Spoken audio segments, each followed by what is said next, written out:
lódò fi ìka rẹ̀ pa mí lára. Ẹsẹ̀ rẹ̀ kan ti wà nílé ọkọ. Tó o fẹ́ kí n gbádùn àkókò mi pé. Ìwọ ló lò ní.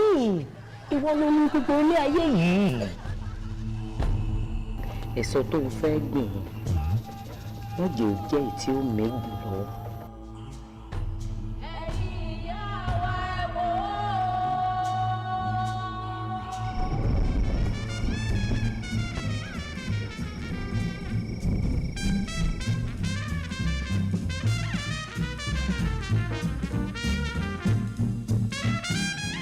Some strange custom they have.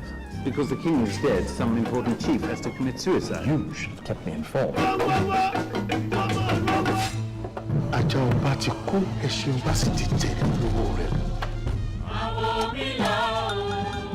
Was my son, I believe. Why are you here? I came to bury my father. Your father's death is a barbaric custom. Simon's going to stop it. You have no respect for what you do not understand. Ẹ̀tẹ̀mísílẹ̀ fún mi lórúkọ mi tó jà mí lólè rẹ̀ padà. Ìwọ ẹ bọ́ra ìlú aláìlórúkọ yìí. As far as I intended with this business. Sún mi sílẹ̀. Ẹlẹ́sìn agbẹ́jàrí ayé lé ọlọ́wọ́ ọ sì wò ó tó fi yí dànù. Bébí mo kìlọ̀ fún ọ. Pé bó o bá fẹ́ láàrọ̀ lẹ̀ mọ́jọ́ jẹ́ ìtòlẹ́gùn lówó. Àmọ́ ta ni ọ́ ti dalẹ̀ wa.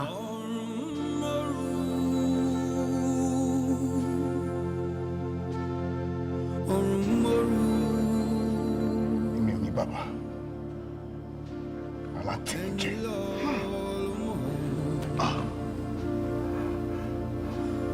Bó bá bọ̀ lè sọ.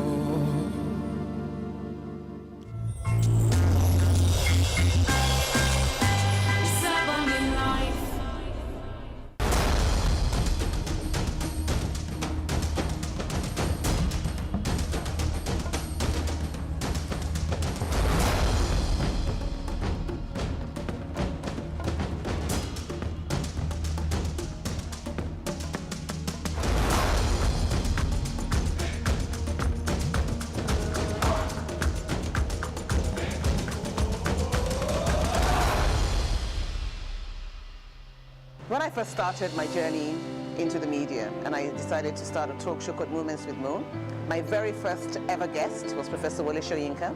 It took me a minute to get him to agree to come on my show, but eventually he did. And then shortly after that, I reached out to him again and I said, could I acquire the rights to Death and the King's Horseman? And at this point in time, I didn't even have the foggiest idea in the world that I was going to get into filmmaking, but something just said to me, Mo, do this. And it took a lot of lunches, and we had a few bottles of wine, and eventually Prof decided to give me the rights, and of course we partnered again with our trailblazing partners, Netflix, as a co-production on this project. I'm so excited about Eleshioba. It's Yoruba language. I am Yoruba, so inú mi dùn gan ni wípé mo lè ṣe ẹ̀tọ́ pé mo lè gbé irú eré báyìí wá báyìí ká dẹ̀ ṣe ní èdè Yorùbá. We decided to do this film entirely in Yoruba except for the English-speaking parts, which was a first for Ebony Life Media, and we couldn't be more thankful for having made that decision. It had changed everything. I know this play really well, but spending the past few weeks, shooting it, listening to and watching the performances in Yoruba, I've been moved in ways that I've never been before. Things which in English I kind of intellectually understood when I'd seen it there on stage, now hit me emotionally. First of all, you're talking about the source material from Wole Soyinka, one of Africa's most iconic, most studied, most exhibited plays in the world. It's a story about Oyo, and it happened during the regime of the Alaafin Ladigbolu I, which ran from 1911 to 1944. We have awesome actors in this set coming together to also bring it to life.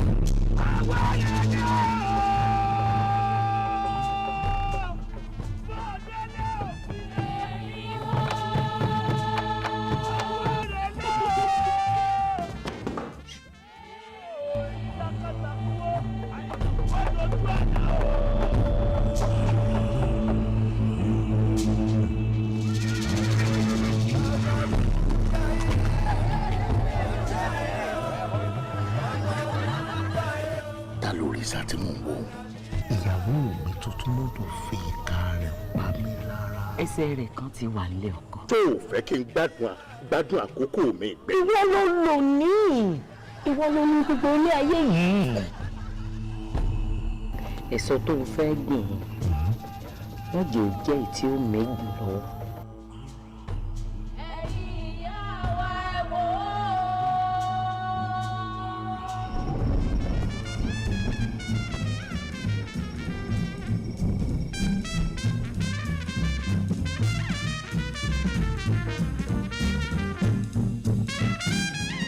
Some strange custom they have. Because the king is dead, some important chief has to commit suicide. You should have kept me informed. Ajá ọba ti kú, ẹṣin ọba sì ti tẹ̀lé lówó rẹ̀. Was my son, I believe. Why are you here? I came to bury my father. Your father's death is a barbaric custom. Simon's going to stop it. You have no respect for what you do not understand. Ẹ̀tẹ̀mísílẹ̀ fún mi lórúkọ mi tó jà mí lólè rẹ̀ padà. Ìwọ ẹ bọ́ra ìlú aláìlórúkọ yìí.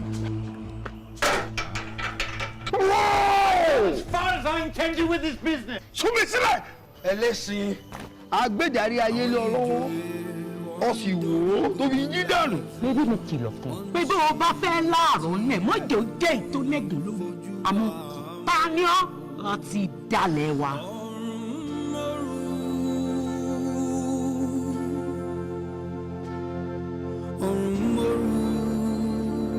Mi ò ní bàbá. Alátẹ̀jẹ̀.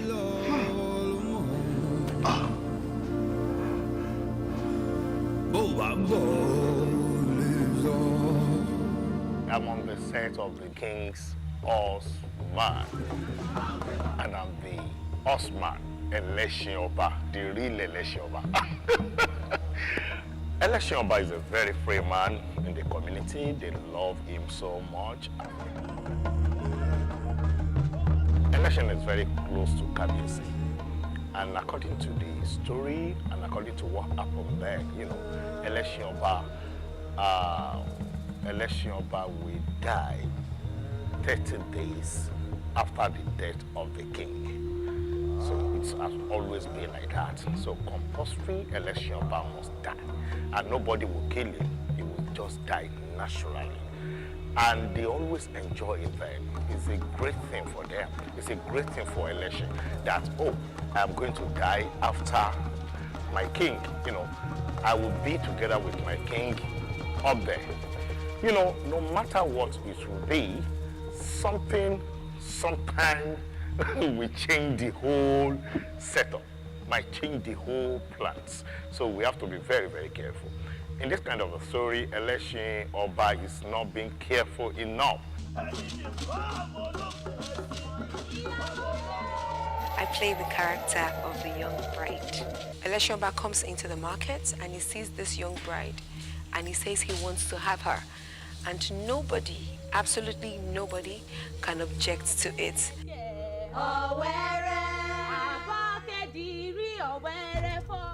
The young bride also represents the catalyst to Election Oba's downfall. As a tragic hero, the zeal to satisfy his sexual pleasure was literally his tragic flaw. And he activated this when he saw the young bride. He wanted to have her, and he was going to have her. Yorubas believe that there's a cycle in the world realm. The realm of the living, realm of the dead, the realm of the unborn. Now, the king, who is late, he's currently in between all of these realms. He needs Election Oba to easily and quickly transition from the realm of the living into the realm of the dead, finally, so he can have his rest. But when Election Oba delays, you know, by wanting to make love, by wanting to marry this young bride, it comes with a curse. You can't be living the realm of the living to the realm of the dead, and then you leave a seed behind. It's a curse. And Yalo just said something. Make sure that this thing that you want, it doesn't come with a curse.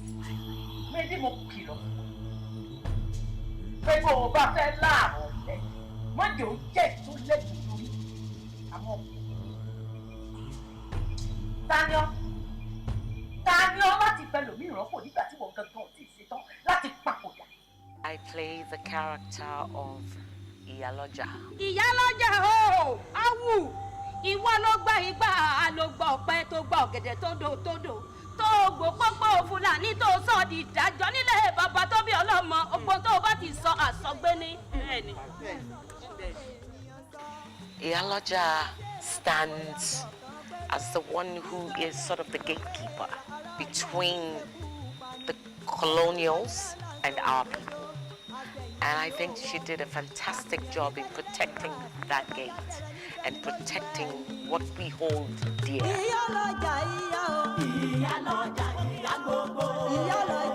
Iyaloja was sort of also the one giving the song to Eleshu to transcend to the other side.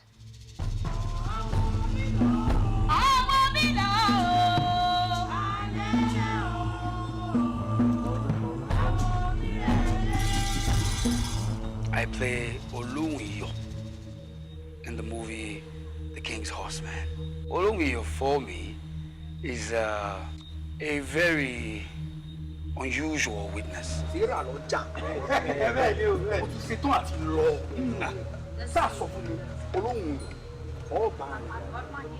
Maybe the only other person as pivotal to the story as Iyaloja.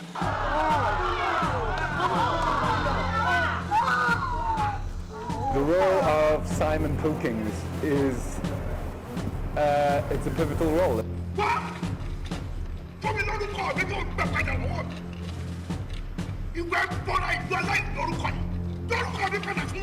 I mean, what's interesting in this story is that it happens over one night, and you've got these two completely different things. In one world, you have a king who's died, and tonight is the death of the horseman. And on this side, you've got a British prince who's coming to visit. And this has got those people excited, and this has got those people excited.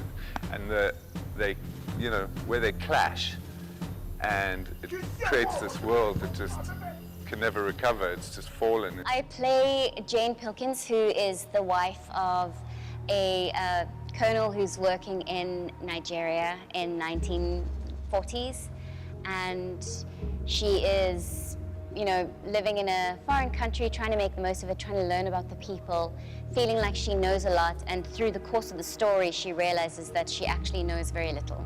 Sergeant Tabusa is a local policeman responsible to the British government, I mean the colonial masters.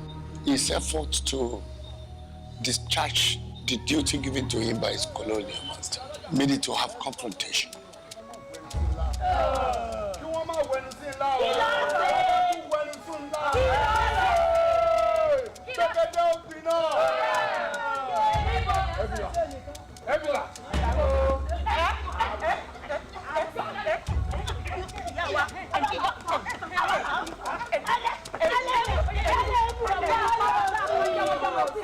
I play the role of Olunde in The King's Horseman.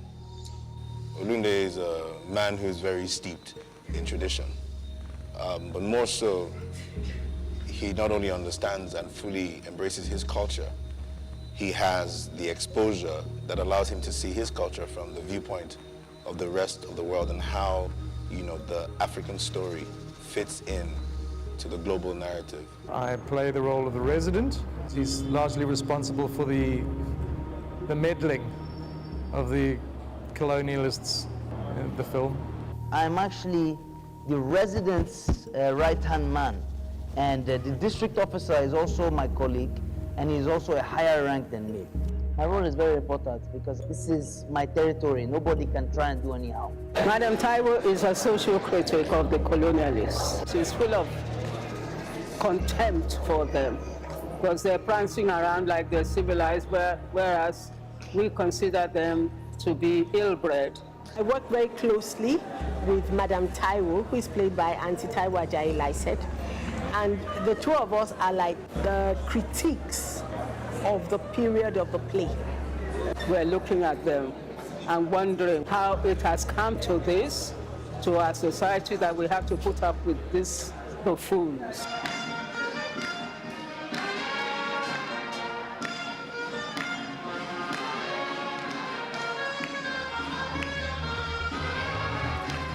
I am excited about it. I'm excited for everyone to see this incredible piece of literature, you know, that B. Bandele has written the screenplay for and which he directed. We've been very lucky in our choice of actors.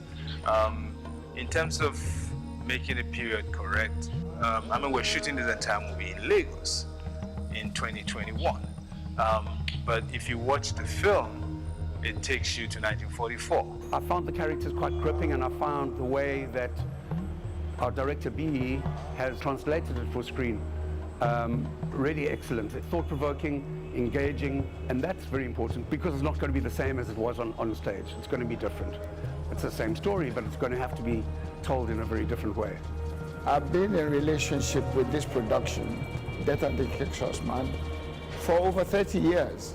I came in specially for this project to look at the movement, and look at the dances and the songs, and also help in the interpretation of the Yoruba version of it.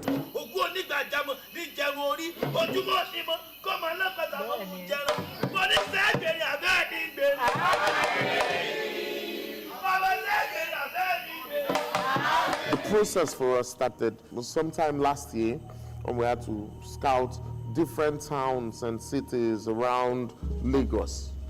Here is this magnificent building. This used to be Lord Lugard's office, over 120 years old, still standing tall. So we went about refurbishing this building. It had to look fresh because the film is set in 1944. So it has to have no element of decay at all, giving it a facelift. And then you need to see the before and after of this location. So it was beautiful. Then we have this amazing production designer, Sorisa. She takes the brief, she does her research to find very specific ways to make every set piece, every prop, period correct and authentic. I must say it's quite challenging to do a period movie in Lagos, Nigeria. There's not a lot of old antiques or anything like that available, but it's my department's prerogative, and I'm sure it's going to look beautiful on screen. I had about 26 people that put their skills together to get it ready. We built the cellar, the prison, and the market that has about 50 to 60 shades. Day and night we toiled. It was hectic, but it was a nice one. So we also had to reach out to Ake Okundaye, who has such a massive and wide and very rare collection of Adire materials, which was what was really worn in that period. This work also has to display African culture at its best. And if you're going to do a market, especially the textile market where everything happens, you need to show what people wore or what kind of materials the women sold.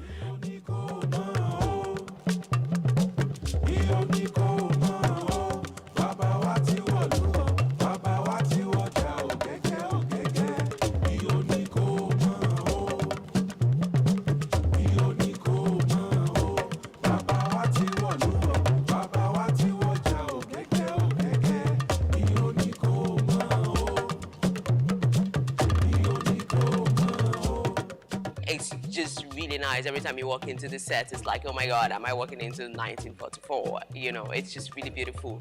It's actually a historical show. Everybody has come together collectively to actually execute this particular project. To bring this particular Yoruba story to life in the Yoruba language was an absolute eye-opener and an absolute privilege. And it was the best decision for this particular story, and we can't wait for people to watch this in the original language. I'm so proud to be Yoruba and to bring Eleshioba to the world. Thank you. It's the first time ever that a piece of Prof's work has been made into a feature film. We are making history.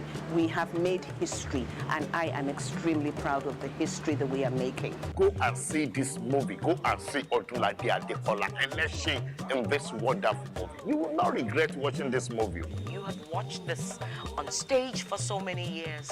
Come see it come to life. Make sure you watch it. You are going to love it. Absolutely. Epic of epics. look out for The King's Horseman on Netflix and make sure to tune in and watch it. It's something to see. Yes, so Netflix, live and direct, Ebony Live TV. Thank you. O'Shea.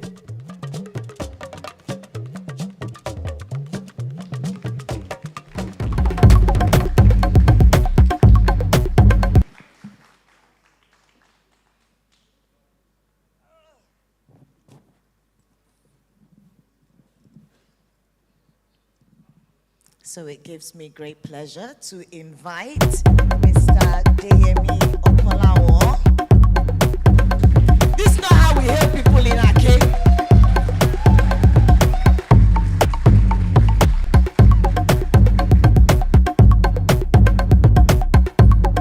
Thank you very much. Thank you, everyone.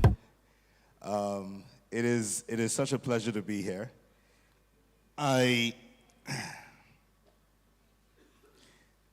This is probably one of the most emotional things I've ever done in my life, and it has nothing to do with the film, but just the experience of it, and having to be here without the person who birthed Eleshionba for screen.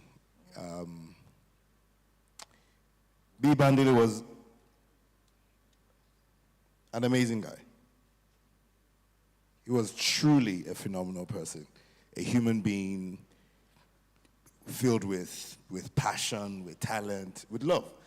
He was an actor's director. You know, he would, remember we did Blood Sisters. And he was such a gentle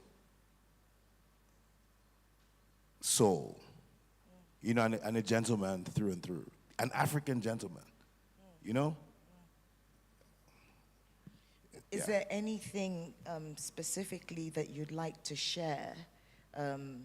Just tell us a little story, give us a little snippet of some interaction that the two of you had.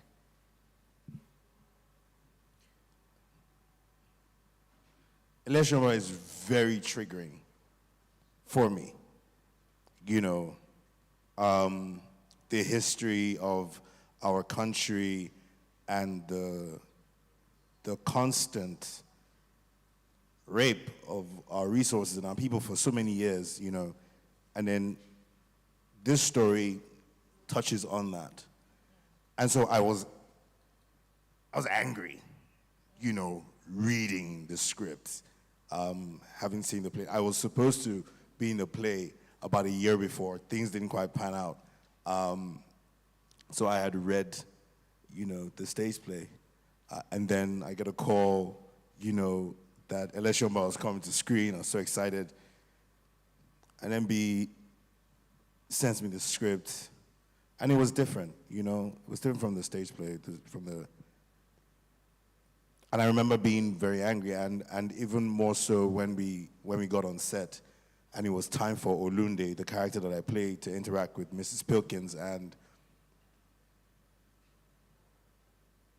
I was angry, like saying those lines. I was really angry, but we never saw those clips. That wasn't what we saw,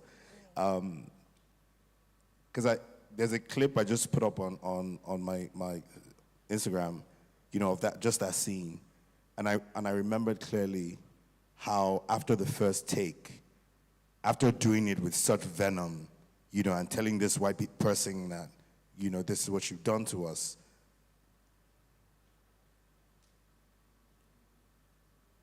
he just walked on set and whispered into my ears. He said, Olunde, you're not angry. You're above this. You're amused. You know them. You know, and those were his words, and it just totally changed the temperature of the scene for me. It changed the direction, and I understood immediately what he meant. And that's eventually what made the cut.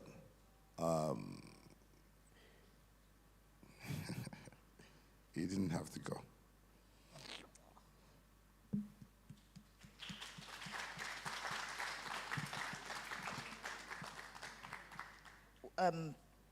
It was this is someone that I've known personally myself for many years. He had there's a particular story, it's a bit of a naughty story that he told me about 12 years ago, which I often repeat, but I never say exactly who it happened to, you know. But it was just something really funny. So it hit me quite hard as well. And it was just the shock of it, really, wasn't it? It seemed to just come out of nowhere. We were texting a few days before. Yeah? We did you hear? We were going to TIFF.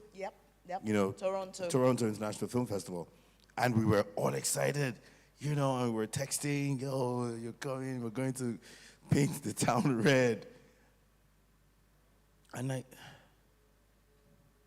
don't remember, was it, I think someone sent me a text, said, is this true? Oh, is what true? B, like, what are you talking about? Yeah, we were going to TIFF or something, but I think I knew immediately. You know, Nigerians now, we don't have filter sometimes. No chill, you know. And then I went online. I just Googled it, and immediately I had seen, you know, posts about it. That was, as I called Moabudu, and she confirmed it. Yeah. That's actually exactly what happened with me as well. Yeah. So I got the information and I immediately called her to say what's going on, you know, and I don't know, everybody was kind of thrown into collective mourning. I think partly because of his age, but also because he was somebody who gave so much. And the story that you've told, it just sounds so much like B, you know, kind of calling you aside and those words. That's exactly the kind of thing that he would do. And I think it's also that he knew you and he knew exactly how to get the right kind of response from you, what he wanted to get out of that scene. So, I mean, that was really moving.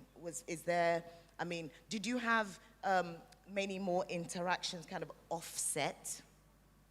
Yes, we did. So I met B. See, he's only in two places like this. I can call him by his first name, or Egbon is what I call him. Called him. I met him on a film project, on a series project in 2013. I had just resigned from work, and I had gotten this gig, MTV Sugar, which he was directing. I get on set the first day, we meet, you know, we have this great conversation. We shoot a first few, like 2 scenes that day, and the next day I fell ill. Doctors were like, you can't do this. And that's how I got out of, you know, MTV Sugar. But we kind of kept in touch. And then Blood Sisters was coming, and that kind of rekindled that relationship. We had chatted a few times over the years, and we just kept talking, because that was, you know, another character that, you know, one had to be very careful with. And so he talked me through that entire process. Literally saved me from losing myself, you know, in that character. And then I want you to actually talk about that a little bit. Like, what does that mean for your director to save you from losing yourself to a character? Has anyone seen Blood Sisters? Okay, it's...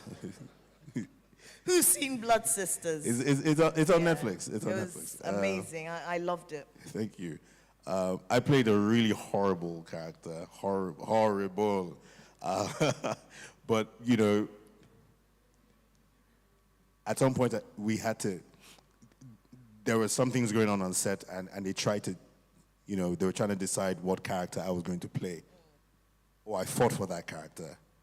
I fought tooth and nail. I think I fought Desi, and I went back and I called B. Uncle, you have to make sure that it's the kind of, and he went crazy on the production and said, like, there's nothing you can do. Desi is going to play.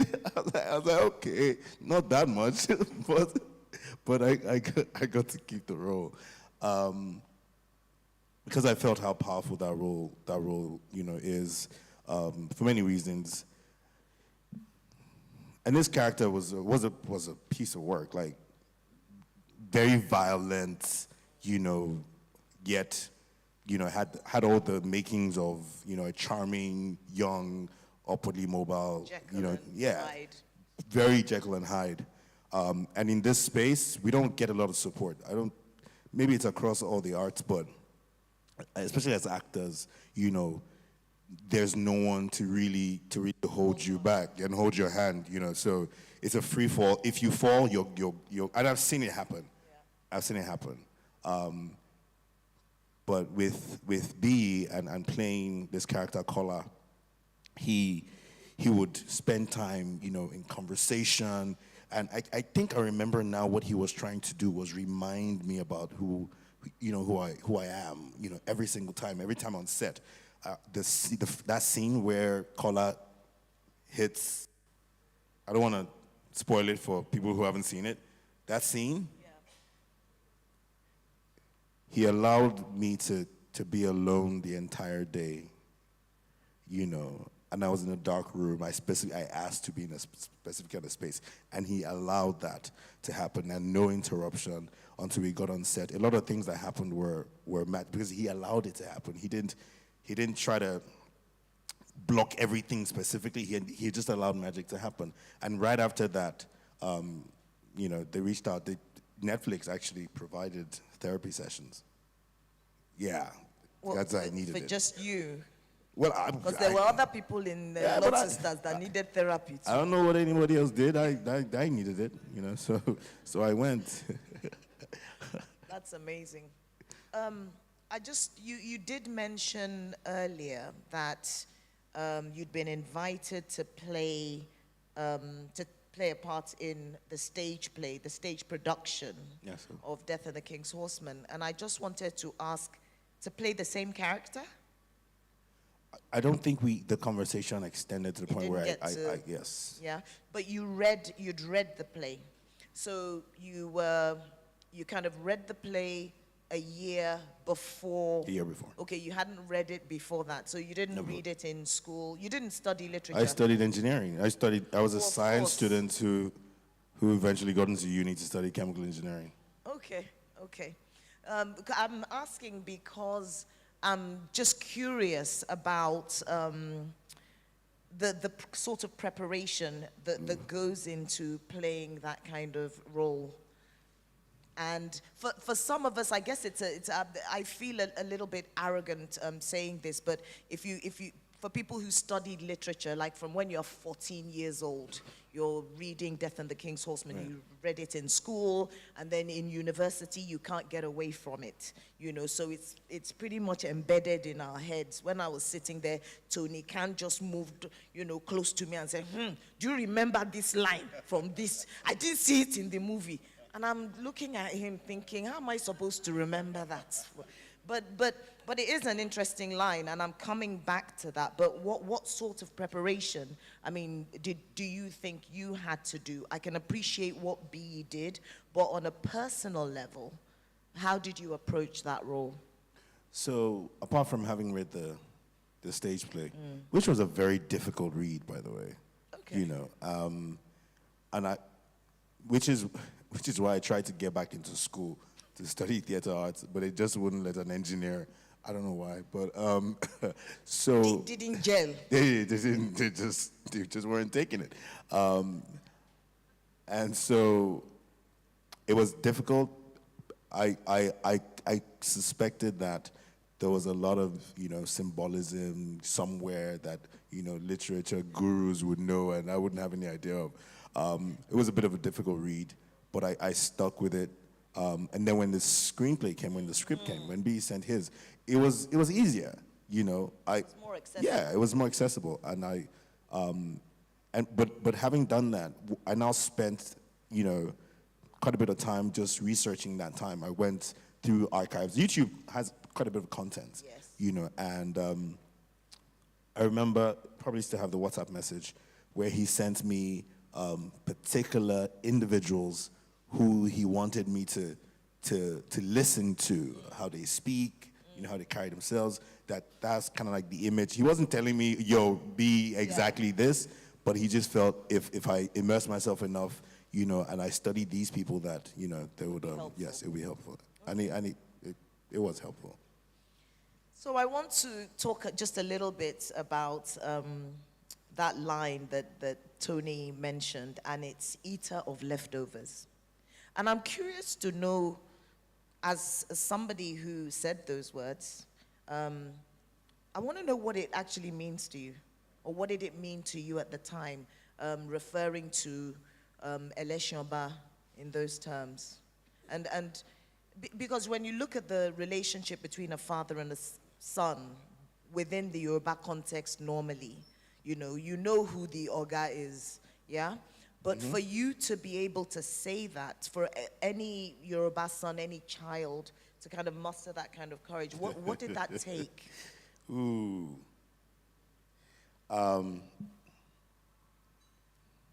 So a lot of the emotions that, as an actor, that I kind of like get them from real life situations, my past, sometimes, you know, imagination, but when I really want to go deep, it's coming from somewhere. And I've always had this, you know, funny relationship with my father, you know, and I kind of like just put Eleshionba, you know, in my father's skin. So I was, so I've been that guy who had to talk, and had to confront, you know, certain things. Maybe not as far as, you know, Olunde went. Yeah. Definitely not as far as Olunde went. But I should go back a little bit and talk about Eleshionba itself, the film, and how Eleshionba to me represents our story, but this time in a way that the Eleshionba represents the older generation. Tradition versus modernity, in a way. Even worse, it's the generation right before ours that refused to let go out of greed. Oh, so you're referring to the fact that, you know, that was, I mean, I was listening to the actress talking about Eleshionba's tragic flaw. Yes. And that idea of, you know, wanting everything. And not caring enough about the consequences. Having lived. And how your actions, the impact that your actions have on other people. On other people. Yeah. On the generations to come. Yes. You know, especially having lived a very privileged life. Because Eleshionba had everything. You know, he was always going to die with the king, right? And so he was given a very privileged life. Everything he ever wanted, he got. And that generation lived a very privileged life. We know how scholarships and government jobs will wait for you at the end of the day. And I think it's sort of referenced, I don't know if that was what Prof was doing, but it sort of referenced that, you know, for me. And so a lot of the things I was seeing, even the police officers, like, it reminds me of our security agencies and how they've been trained, you know, from way back. And that's the same thing that we see playing out till today. Anyway, so Olunde looking at his father and saying those lines was a point where he just realized this man was so selfish, you know. He was selfish beyond human proportions. Like, he became, I think Olunde looked at his father like an animal. You know, that was directed by greed. Yeah, but when you're looking at your father like he's an animal who is consumed by greed, how then is the natural response to that as a child to sacrifice yourself? So, and even though people will fail. You know, people will mess up. But somebody has to pick up the slack. You know, somebody has to be responsible. You know, somebody has to take charge. And he's a son. And we know it's not just parent-child, it's father and son. You know, and a son would almost, like I did, I always wanted to be like my father. You know, I was, you know.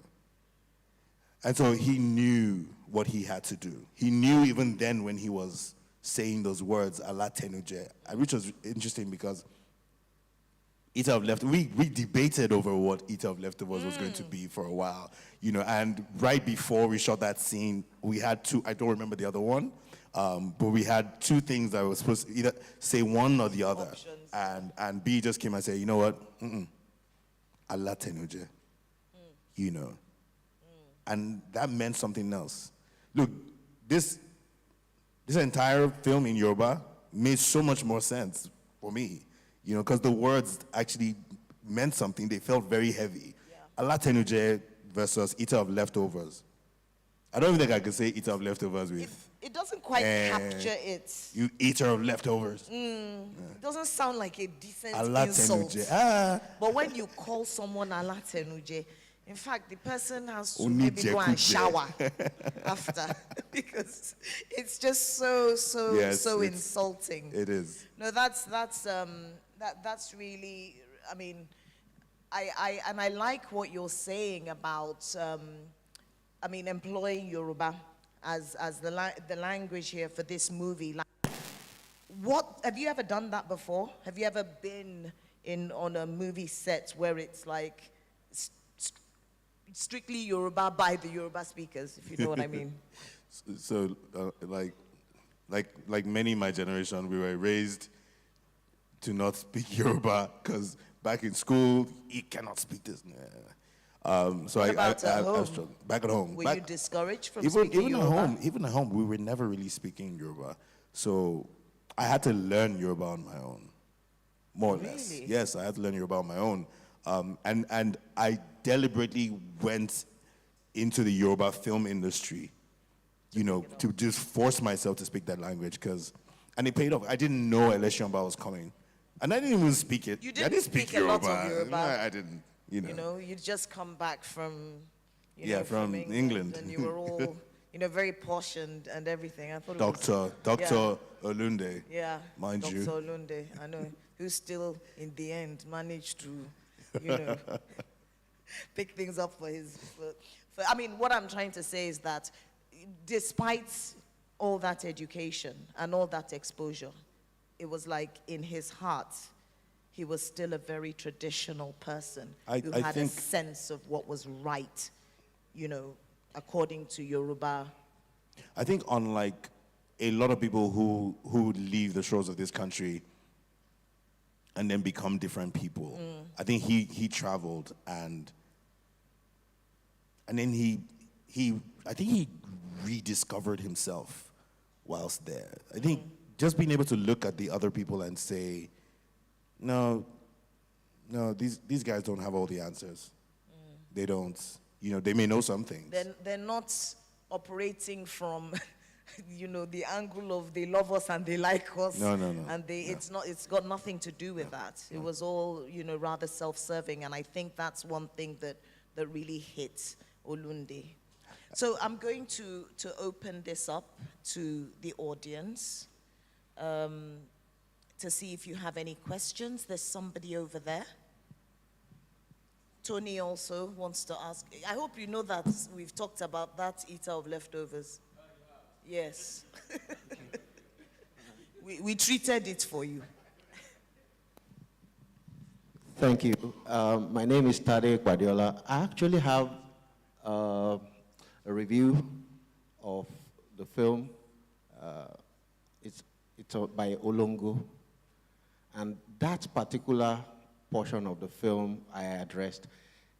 Interestingly, Akin Umeshola translated it as Ajajeku, which is literal. You would agree with me if you speak Yoruba, especially the Oyo form that I do, that on the face of it, Alatenuja is really not as offensive as Alatenuje, as Ajajeku.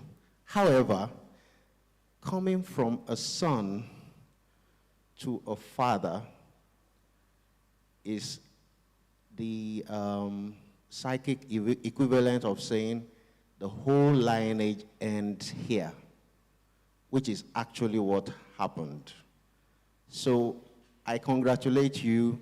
Kola Tuboswai, I'm told, did a screenplay into Yoruba for what you did. It's epic. You should be proud of yourself. Thank you. Thank you very much, sir. Thank you. Absolutely. I have to say, let me ask you this, and this is, the people here won't thank me for this, but I'm going to ask anyway. Have you been looking at people's comments on social media, especially on Twitter? Yes, I have.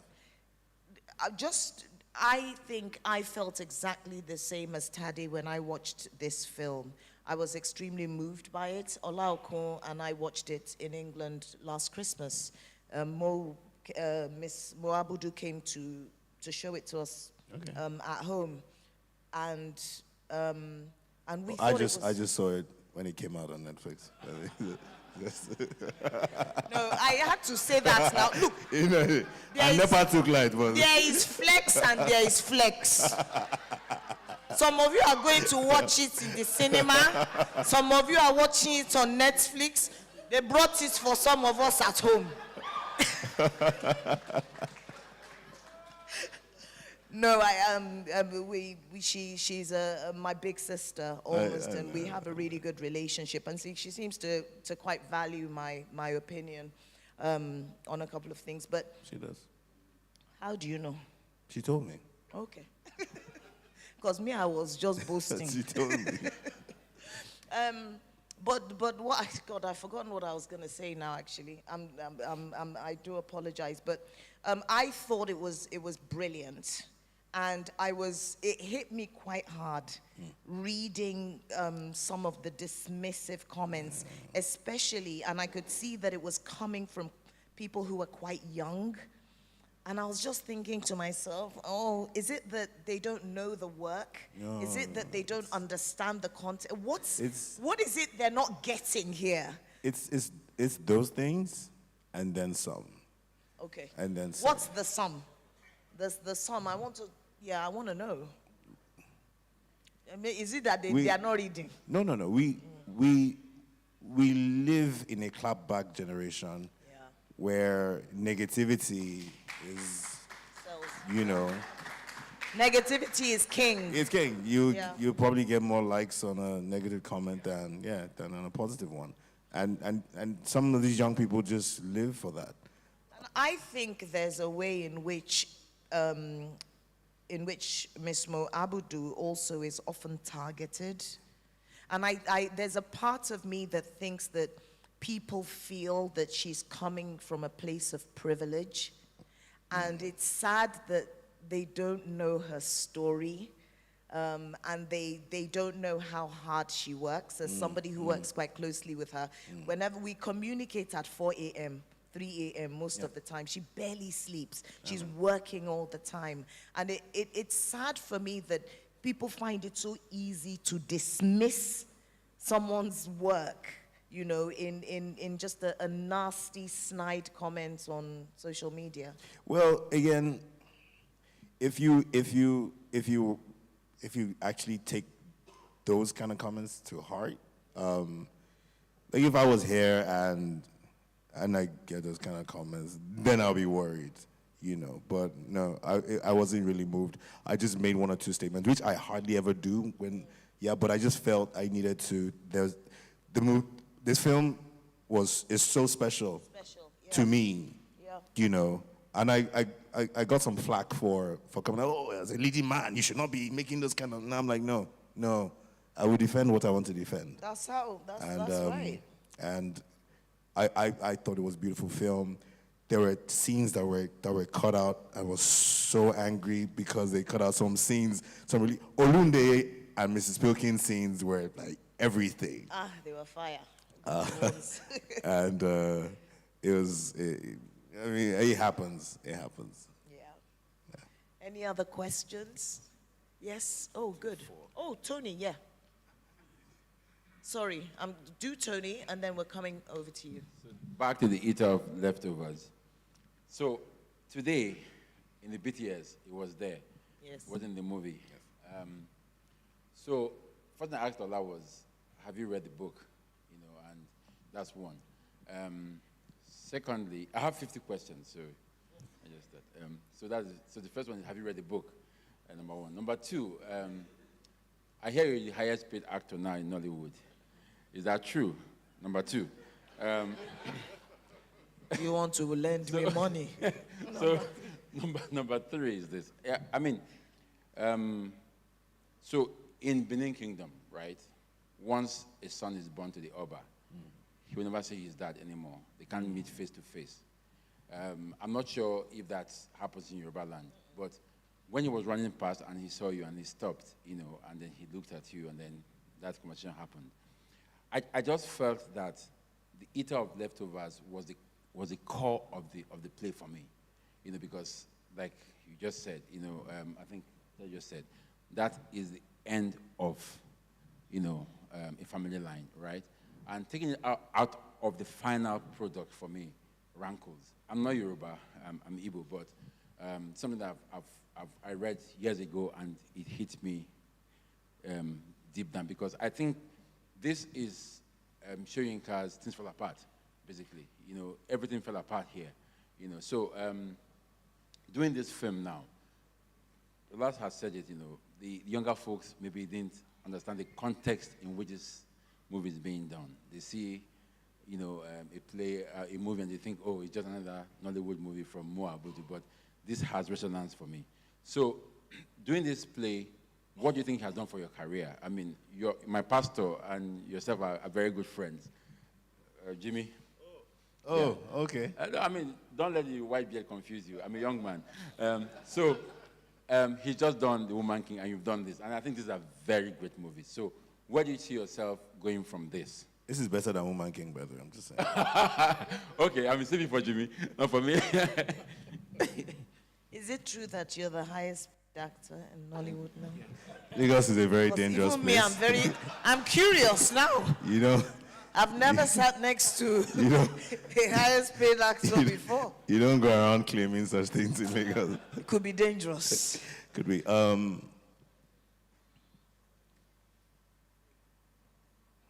It's done a lot for my career. I'll start with the last. Being on a global platform, first of all, where the whole world gets to see, you know, our work and you know, our stories being told, you know, has been phenomenal. That's happened to me, and this was just that feather on the cap of all the work that I've done.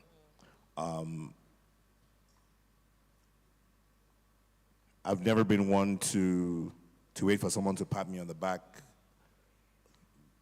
I hardly acknowledge awards and things like that, but I just want to do great work. Like that's what I live for. That's why I left a very, very decent career, you know. Do you think this is what you were born to do? I know this is what I was born to do. I know this was made to do. Yeah. So there's that. You read the book. Yep. Yes. As I said, it was a tough one. I don't know how you guys did it. I would have failed. The second question was, the highest gross. Oh, yeah, yeah. Yeah, we're not answering that one today. The gentleman over here, I want to take one last question from a woman. Yes. Abdul. Great. So the gentleman. Abdul, you send me a tweet. You DM me. That's the thing. You can't get away from Abdul Karim.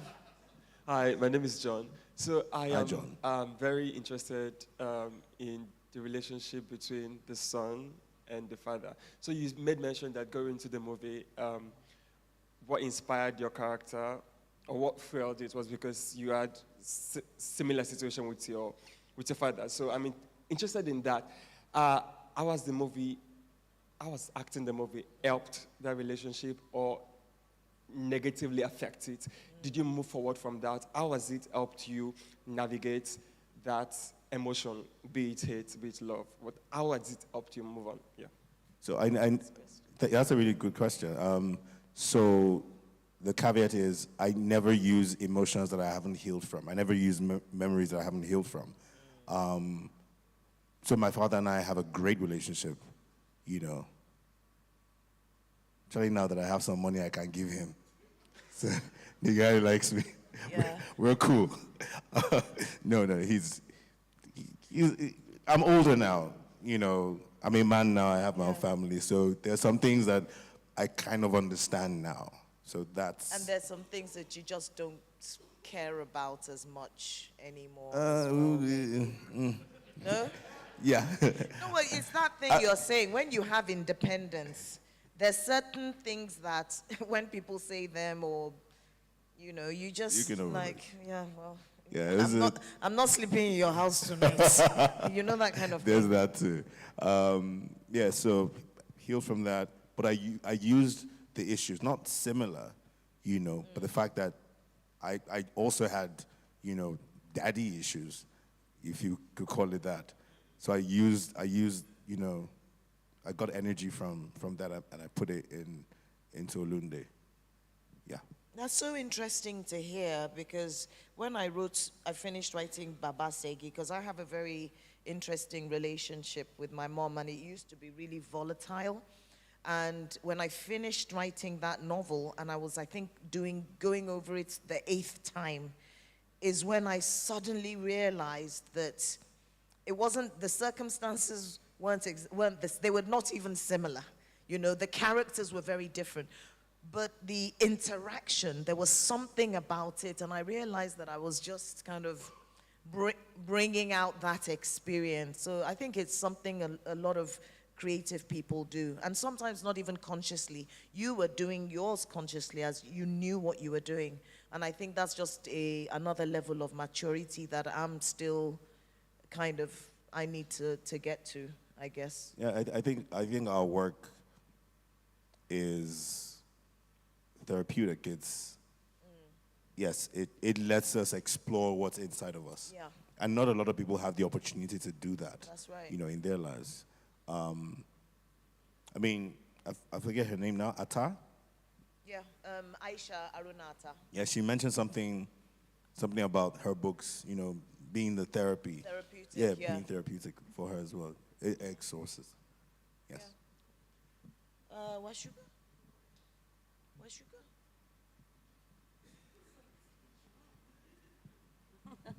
Thank you. Thank you so much to both of you. I think it's incredibly generous, actually, that you both have shared your journey, especially with B as well. That was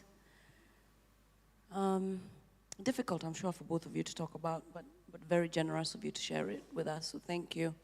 The East Africans are sufficiently challenged by this level of storytelling that you guys are churning out. I just wanted to say that it's a beautiful, beautiful, beautiful tale and beautifully told. And Ake is welcome to form a fellowship for East Africans to come and learn how to do that. Thank you to both of you. I think it's Ebony Life. We have to. I don't know what you're talking about because we're looking at East Africa and I was like, these guys know how to make films. You know, there's a guy, Tonga, I forget, Tonga? Tosh Kitonga. Kitonga, right? Yeah, I've been following his work for a very long time. There's another actor that I'm fascinated by. He must be in his 70s, very fit, dark skin. I forget his name right now. But I think you guys do amazing work. Sugar, the first season of Sugar was shot. Lupita Nyong'o was in that season, and she got into a Hollywood film after that. So maybe, maybe, you know what I'm saying? No, when I watched this movie, my mind went straight to how I felt when I watched Much Ado About Nothing, or Romeo and Juliet by Baz Luhrmann, or even some of the previous iterations. So I think it's just an incredible thing that to have this amazing piece of literature be presented in so many different forms, and to have had B, who absolutely loved Professor Soyinka and his work and had so much respect for him, to be the one who actually then midwifes the work into this new, art form of new medium of film is such a beautiful thing. And I think we have a lot to be grateful to him for. We will not forget him. We will continue to honor him. And this film, just having it in our lives, means that we will continue to have reason to honor him. And I also want to say a big thank you to you for the stories that you shared. I still don't have the courage to share some of mine, to be honest. But, what you said just brought it home for me and reminded me of just what a phenomenal character that B. Bandele was. Yeah. Last words from you. Yeah. Thank you so much.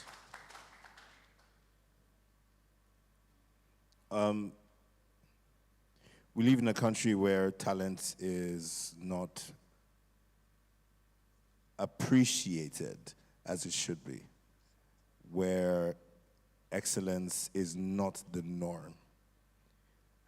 So the opportunity to find an excellently written story, a play that was now adapted excellently, by B, and then Moabudu, who is nothing else if not excellent, and then bringing together this group of people, actors, crew members, producers, everybody coming together to create what we now see as Eleshionba.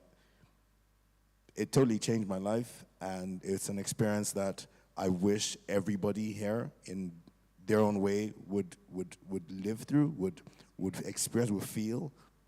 And I just think that we should keep working. It's taken about 10 years of toiling, to finally be able to do these kind of films, and to be, recognized as a leading actor in this country.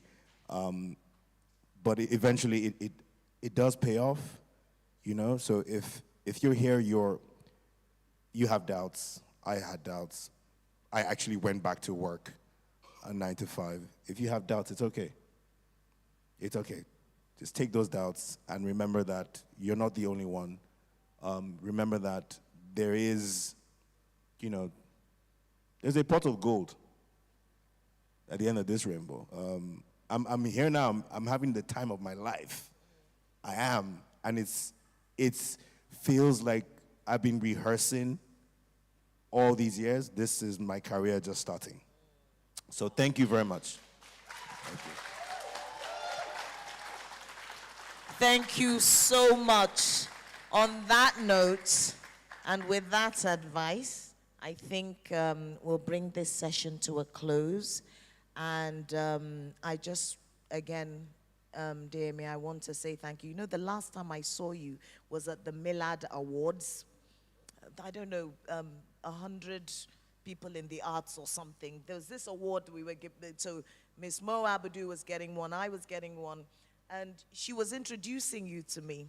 And she said, "You don't know Deyemi?" And I said, no, who is he? And he said, "Oh, he's an actor." I was like, "Oh, you know me now, I don't watch much television, but I was so ashamed of myself." And then she said, "You must watch Blood Sisters," and there you were. And then we saw this one, and there you were. So I am going to be following your career, and I'm sure everyone else here is going to be doing the same. Please follow with prayers. We are super proud of you. Thank you so much for joining us here. Thank you.